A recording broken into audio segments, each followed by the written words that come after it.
Бројката на заразени медицински лица во Штип засега застана на 4. Станува збор за двајца болничари, медицинска сестра и лекар специјалист кои имале контакт со пациентка заболена од COVID-19 која почина минатата недела. Се чекаат резултатите за уште 4 вработени. Освен инфектолози од Штип и Струмица, за болните пациенти на инфективното оделение од наредната недела ќе се грижи инфектолог од Кочани. На ова оделение се хоспитализирани вкупно 13 пациенти, од кои 9 се со потврден коронавирус. Раководството на болницата вели дека и покрај тоа што заштитна опрема има доволно, набавени се дополнителни количини со што оваа здравствена установа ќе може непречено да продолжи да работи во услови на пандемија. Освен од собствени средства, болницата набавува заштитна опрема и од донации на фирми и граѓани. Минатата недела се купени 300 скафандери.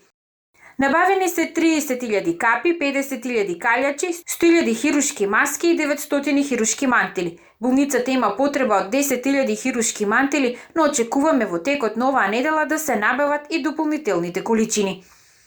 Нема медицински лица заразени ниту во општата болница во Кочани, каде беше тестиран медицинскиот персонал на детското оделение, откако вирусот беше потврден кај 4-месечно бебе кој се лекувало таму пред да биде испратено на инфективната клиника во Скопје.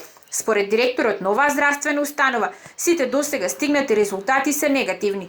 Инаку во источниот регион денеска се регистрирани 2 случаи на заболени од COVID-19, по еден во Чешиново, Облешево и Пробиштип.